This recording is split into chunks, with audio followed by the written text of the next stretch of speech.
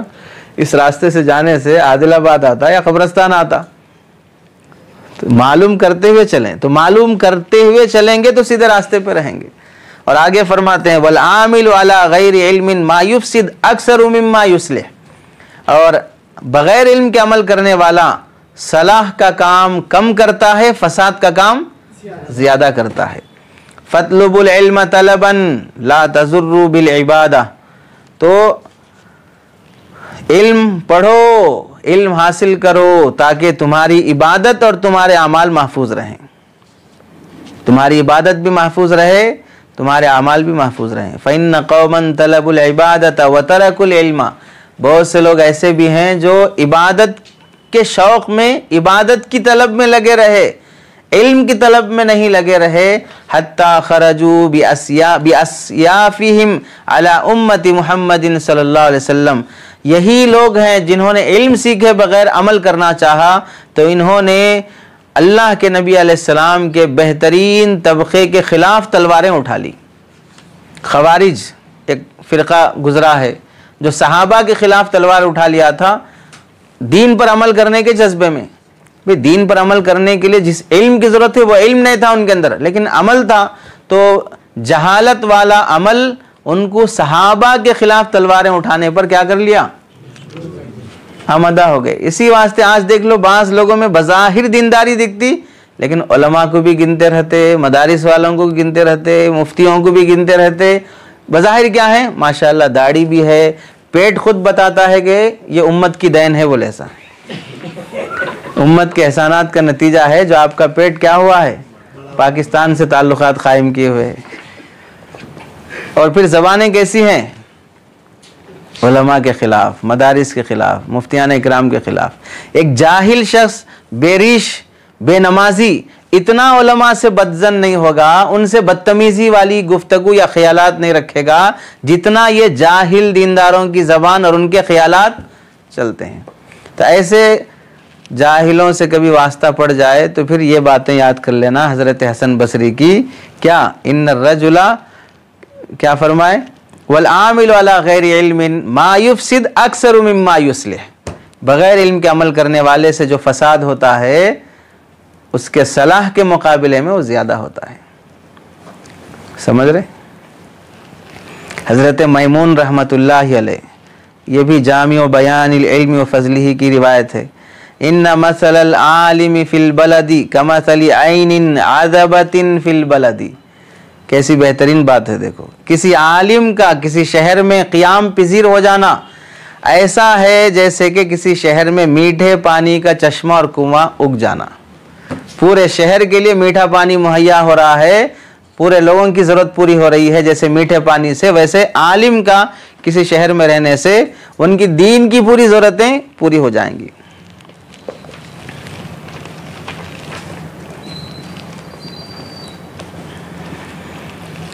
اللہ اکبر۔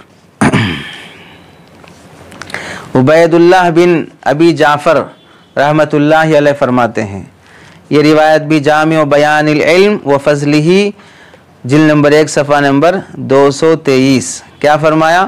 العلماء منار البلاد منہم یقتبس النور الذی یہتدی بہ۔ علماء کی مثال، یہ بڑے بڑے ائمہ اور تابعین ہیں، غلو اور فالتو باتیں نہیں کرتے، احادیث اور قرآن حدیث کی روشنی میں ہی کوئی نتیجہ قائم کرتے ہیں۔ کیا فرمایا؟ العلماء منار البلاد، علماء شہروں کے اونچے مینار ہوتے ہیں۔ پہلے زمانے میں کیا رہتا تھا، ایک شہر سے دوسرے شہر میں جانا ہے تو اب تو لائٹ لگ گئے، کھمبے لگ گئے، لائٹنگ رہتی ہے۔ شہر شروع ہونے سے پہلے کیا ہوتے، شہر کے شروع میں سرکاری کھمبے رہتے ہیں لائٹنگ کی، وہاں سے آدمی سمجھ لیتا ہے کہ بھئی یہاں کوئی شہر شروع ہونے والا ہے۔ تو شہر سے پہلے جو سرکاری کرنٹ کے جو کھمبے رہتے ہیں وہ راستے سے گاڑی سے آنے والے کو بتا دیتے کہ اب شہر شروع ہونے والا ہے، آدمی مطمئن ہو جاتا ہے، یہاں کوئی ہوٹل ہوگی، کوئی دکان ہوگی، کوئی مسجد ہوگی، اطمینان ہو جاتا ہے جنگل میں گاڑی چلانے کے مقابلے میں۔ تو شہر کی روشنی سے سواری پر سوار ہونے والے کو جس طرح راستے کا پتہ ملتا ہے، ایسے ہی علماء یہ راستہ بتانے والے ہوتے ہیں دین اور شریعت کا۔ جس طرح شہر کی روشنی سے راستہ ملتا ہے، علماء کے علم کی روشنی سے شریعت ملتی ہے۔ العلماء منار البلاد منہم یقتبس النور، علماء کے ذریعے سے نور حاصل کیا جاتا ہے۔ الذی یہتدی بہ، جس نور کی برکت سے لوگ ہدایت پر آتے ہیں، جس نور کی برکت سے لوگ سیدھے راستے پہ آتے ہیں۔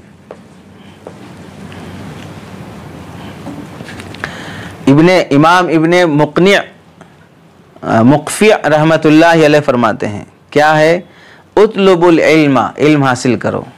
فَإِن كُنتُم مُلُوكًا بَرَزْتُم، اگر تم خاندانی بادشاہ ہو اور بادشاہ کا بیٹا ہے، مالدار کا بیٹا ہے، وہ علم حاصل کر رہا ہے تو بادشاہت کے ساتھ علم جڑ گیا، مالداری کے ساتھ علم جڑ گیا، تو یہ علم آپ کو برستم اور اونچا بنا دے گا اور اونچے مقام والا بنا دے گا۔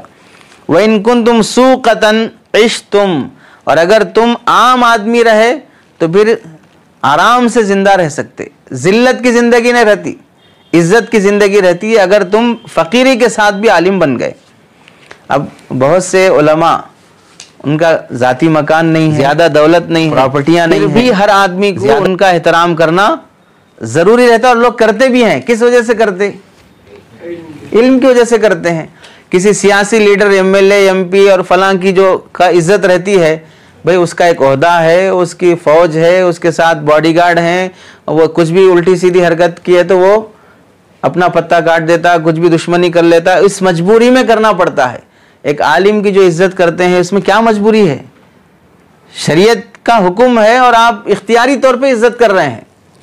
یعنی کوئی گن لے کر، کوئی باڈی گارڈ رکھ لے کے، کوئی مولانا ڈرا کے تو عزت کرو، نہیں تو پھر شوٹ کر دیتے بول کے، تو نہیں تو پھر رہنا ایسا، مولانا کے ساتھ لاٹھی بھی نہیں رہتی، باڈی گارڈ کہاں سے رہیں گا؟ تو علم کی وجہ سے غریب علماء کی بھی عزت ہو جاتی ہے۔